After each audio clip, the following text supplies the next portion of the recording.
माननीय अध्यक्ष महोदय, महामहिम राज्यपाल महोदयांच्या अभिभाषणावर चर्चा करण्यासाठी व अभिनंदन करण्यासाठी मी उभा आहे। या अभिभाषणातील 63 मुद्द्यांच्या माध्यमातून महाराष्ट्राला प्रगत महाराष्ट्र घडविण्याच्या दृष्टीने व जनतेला पारदर्शक, स्वच्छ व निर्णयाभिमुख प्रशासन हे शासन देईल यात काही शंकाच नाही आहे। या 63 मुद्द्यांपैकी काही मुद्द्यांचा उहापोह मी या ठिकाणी आपल्या माध्यमातून करू इच्छितो। 62 मुद्द्यांच्या माध्यमातून मुद्दा क्रमांक 2 मध्ये राज्यातील जनतेची सेवा करताना राजमाता जिजाऊ, छत्रपती शिवाजी महाराज, परमपूज्य डॉक्टर बाबासाहेब आंबेडकर, भगवान बिरसा मुंडा, महात्मा ज्योतिबा फुले, छत्रपती शाहू महाराज व इतर सगळ्या समाज पुरुषांचा उच्च आदर्शाचं सदैव पालन या अभिभाषणात नमूद केलंय। त्याबद्दल माननीय महामहिम राज्यपाल महोदयांचं या ठिकाणी मनापासून आभार मानतो। हे सरकार या महापुरुषांचा आदर्श सदैव डोळ्यापुढे ठेवून सतत काम करीत राहणार आहे। संपूर्ण देशात संविधानाचा अमृत महोत्सव साजरा होत असताना परभणी येथे विश्वरत्न डॉक्टर बाबासाहेब आंबेडकरांच्या पुतळ्यासमोर जे संविधान ठेवले होते त्या संविधानाच्या प्रतीची विटंबना एका माथे पूर्ण केली।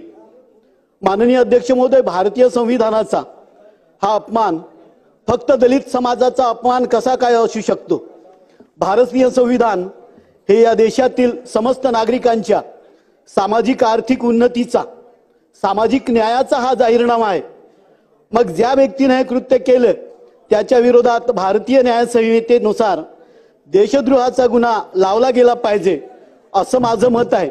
जनमानसात त्यामुळे उद्रेक उफाळलेला आहे व आंबेडकरी समाजाने 11 डिसेंबरला जो बंद पुकारला, मग त्यावेळी झालेली तोडफोड व पोलिसांच्या मारहाणीत एका तरुणाचा झालेला मृत्यू व त्यामुळे संपूर्ण राज्यात उफाळलेली तीव्र प्रतिक्रिया, या प्रकरणाची न्यायालयीन चौकशी व्हावी अशी मी आपल्या माध्यमातून या ठिकाणी मागणी करतो।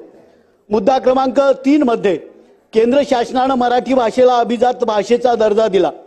त्यामुळे 450 विद्यापीठांमध्ये मराठी भाषेचा अभ्यास करण्यासाठी विशेष केंद्र स्थापन करण्यात मदत होईल व मराठी भाषेचे जतन आणि संवर्धन करण्यासाठी केंद्र शासनाकडून आर्थिक निधी उपलब्ध होईल।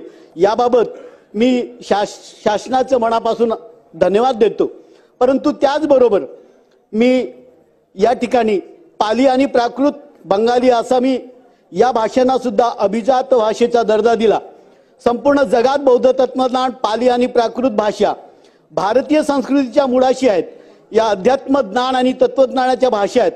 त्यांना अभिजात भाषांचा दर्जा देणे हे भारतीय विचार, संस्कृती आणि इतिहासावर त्यांच्या असलेल्या शाश्वत प्रभावाचा सन्मान आहे अशी पोस्ट माननीय पंतप्रधान महोदयांनी आपल्या एक्स पोस्टवर केली आहे।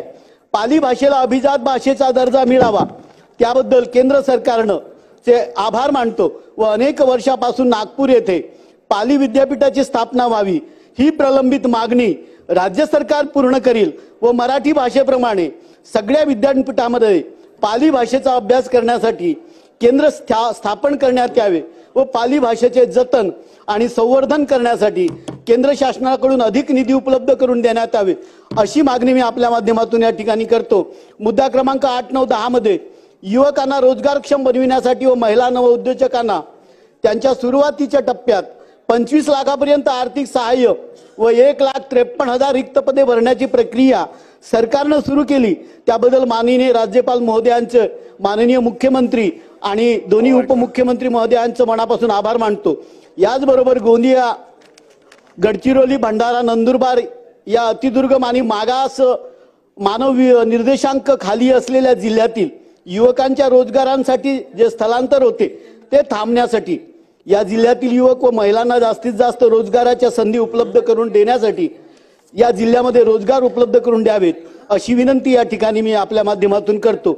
मुद्दा क्रमांक 4, 20 आर्थिक दुर्बल घटकातील अल्प उत्पन्न गटातील लोकांना परवडणारी घरे पुरविण्याची योजना सरकार या ठिकाणी राबवत आहे। 13 ऑक्टोबर ईडब्ल्यूएसच्या लोकांना ही योजना राबवण्यात येत आहे।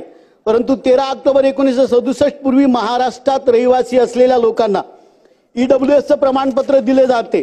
माझ्या विधानसभा क्षेत्रात 1970-71 मध्ये जे बंगाली बांधव पूर्व पाकिस्तानातून स्थलांतरित झाले होते त्यांच्यासाठी पण ही अट शिथिल करण्यात यावी अशी विनंती मी आपल्या माध्यमातून या ठिकाणी करतो।